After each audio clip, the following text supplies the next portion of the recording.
Hello, my fellow YouTubers. This is your boy, your man, your YouTuber, Jack McCarthy. And Tom, we were doing the latest reaction to Storytime Anime and New Girl at School is Not Who You Think, Part 2. Now, some of you are asking, did I react to Part 1 of this? The answer is yes, I did. You just go down to the description, you'll see Part 1 and me reacting to Part 1, so that way you can kind of catch up on this. Promise you all understand. Otherwise, if you didn't see Part 1, stop the video right now and go check it out, then come back to this. Alright, so before I start this video, make sure you click the subscribe button and the little bell so you never, ever miss out on any updates or the videos such as this. Stay tuned for more videos. Check out Storytime Animated and a whole bunch of others. And that should be it. Without further ado, let the reaction to New Girl at School is Not Who You Think, Part 2 begin. Rebecca and I stood there looking at each other. Move back to Bolivia? My real parents? What about my parents back home? I was still processing the fact that I was a princess, and I was about to respond to Rebecca when suddenly another loud boom sounded and everything went black. I blinked my eyes. What just happened? I must have passed out for a few seconds. I looked up and was shocked to see my parents standing there. Mom! Dad! Get away from Rebecca. Why? What's wrong? She's not who you think she is. She's actually someone who is trying to hurt you. No, you're wrong. She actually just saved me from a bunch of attackers. They weren't attackers. They were just trying to save you. It was us that hired them to protect you from Rebecca. I was so confused and I really didn't know what to believe. But Rebecca has been protecting me. She's the one who has been looking out for me. It's all fake. She actually wants to hurt you.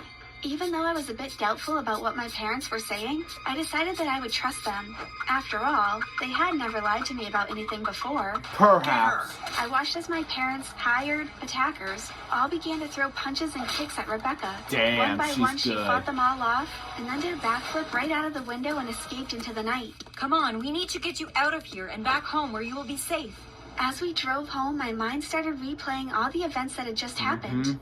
Can it really be true that Rebecca actually wants to hurt me? Possibly. As soon as we got home, I turned to my parents and demanded an explanation. I want to know the truth. Are you my real parents or not? Yes, Clara. Of course we are your real parents. But Rebecca said that I am a princess from Bolivia. Yes, you are. But how can I be? Either I am from Bolivia or you two are my real parents. Which one is it? Actually, we are all from Bolivia. What? Say We what? are the king and queen of Bolivia. When you were born, we came here to hide you away. We decided that the only way to keep you safe was for us to assume new identities and live here in hiding. Your dad is telling the truth. Rebecca wasn't trying to protect you. She was trying to kidnap you. This is really hard for me to take in, but I know you wouldn't lie to me. You know you can trust us, Clara. We are your parents. Later on, when I was alone in my room, I thought about everything my parents had told me. I wanted to believe them, but it just didn't make sense. Rebecca had had plenty of opportunities to kidnap me, but she hadn't. None of it made any sense. Life is confusing. Suddenly, I heard a knock on the window. It's I her. looked up and saw Rebecca standing there. My heartbeat quickened. I hesitated for a second, but then I decided to let her in. Oh no. Why are you here? You're not going to kidnap me, are you? You have to believe me. I'm trying to protect you, not kidnap you.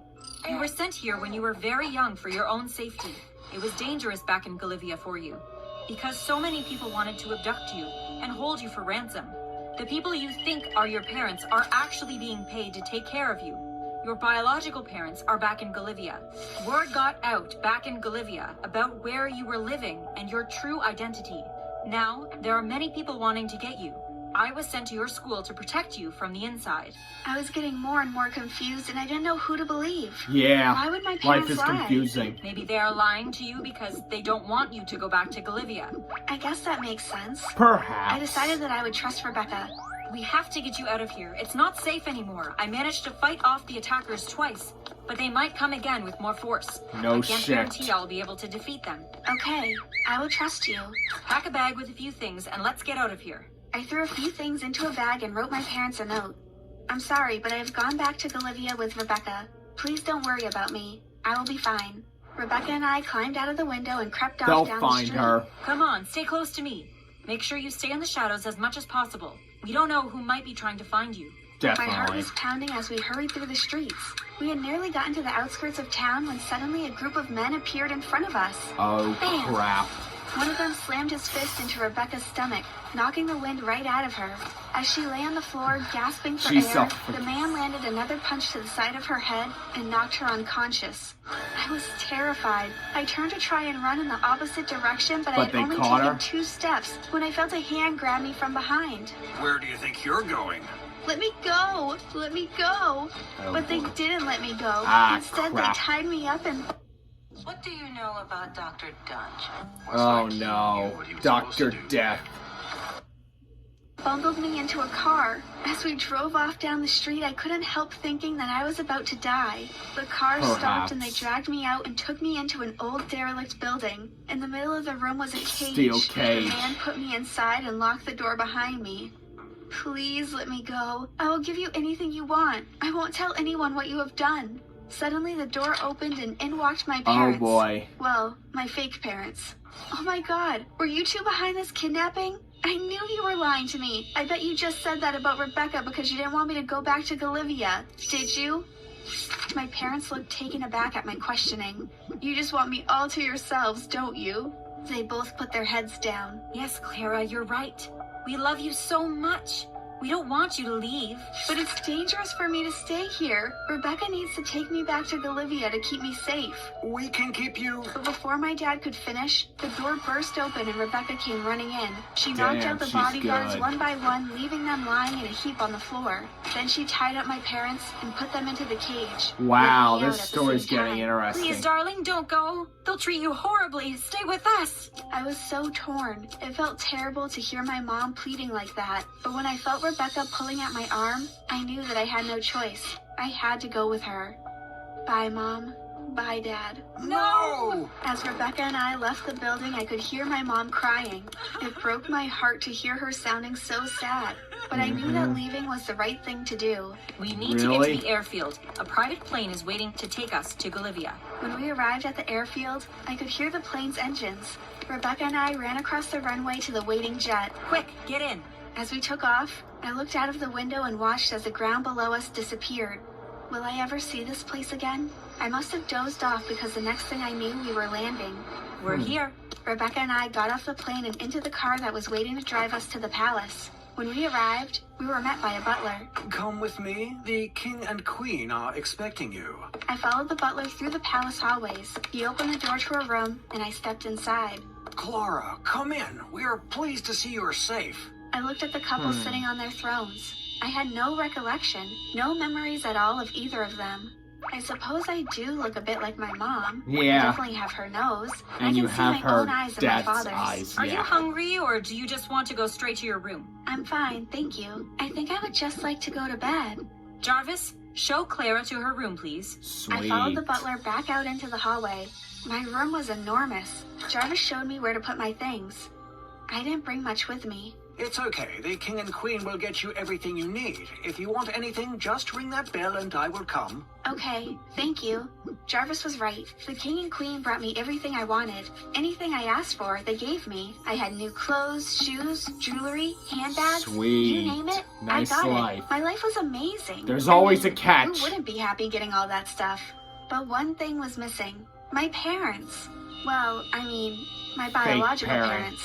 Yes, I had all those riches. But the one thing that I really wanted was to spend time with my biological parents, to get to know them. But they never had any time for me. And whenever I did spend any time with them, they always made me feel like I was a nuisance to them. Yeah. Should we watch a movie together tonight?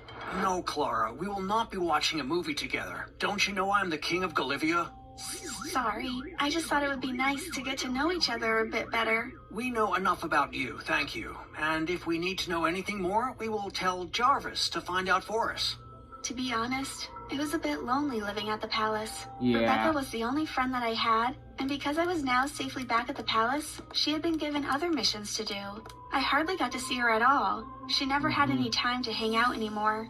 I would spend every night sitting in my room, Miserable. all alone. I was actually really sad most of the time. The more time I spent alone, the more I thought about my parents back home. I really missed them. So that's why I came up with my plan. I decided that I was going to find a way to get back to them. Oh, I knew boy. that it wasn't going to be easy. and I had almost given up hope of ever finding a way when something unexpected happened. What? I was walking through the palace when I passed by the king's study, and I overheard him talking to Jarvis.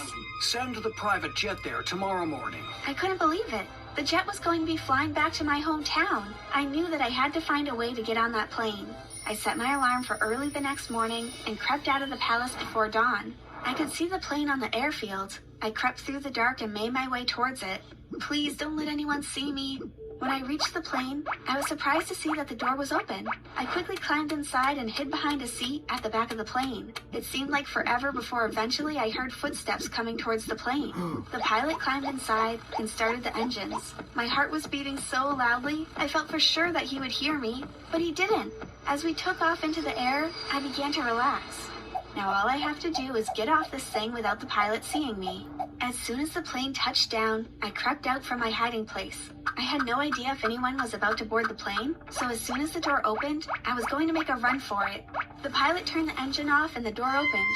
I jumped out onto the runway and ran as fast as I could. Hey! I didn't look back to see who Keep was shouting. running. I just ran and ran without stopping until I reached my parents' home. I opened the door and went inside. Clara! Oh, thank God, you came back! I missed you, Mom. I was so sad in Bolivia. We missed you too. Can I come back and live with you? Of course you can. This is your home. My mom and dad Aw. put their arms around me and hugged me. It felt so good to be back home with them. I'm so happy right now. So are we. I heard a noise outside. Who else would be standing at the doorway of our home than Rebecca? Clara, Rebecca, what are you doing here? you have to come back to Bolivia with us. Please don't make me go back. I'm miserable there. I could see that Rebecca was torn. Can't you persuade the king and queen to let me live here? What if you tell them that you will be my bodyguard? Tell them that you will be with me all the time, making sure that I am safe. I'm not sure. Please. Then we can hang out together all the time. You will be able to go to school and be a normal kid and lead a normal life. Rebecca's face lit up at the thought of that. I guess it would be nice to be a normal kid. You can live with us here. That is okay, isn't it, Mom? Yes, Clara, it's okay. So what do you say? Okay then, I will live here with you. And that's what we did. I lived with my parents, and to satisfy my royal parents, all I had to do was send them an occasional letter now and then. They told me I would have to step up to my royal duties when I became of age. But for Yeah. now, I'm just going to enjoy my life. Yeah, just and now enjoy I have your a life. New best friend, Rebecca. Very interesting story and everything. I really much enjoyed it, especially the part 2 about the new girl at school is not who you think. Alright, hope you all did enjoy this video. Check out the part 1 so you understand. Stay tuned for more videos. Like, subscribe, click the little bell so you never, ever, ever, ever, ever, ever, ever, ever, ever miss out on any updates or the videos such as this. I will post more videos as best as I can. Jack McCarthy, signing off. El Bye-o-wee.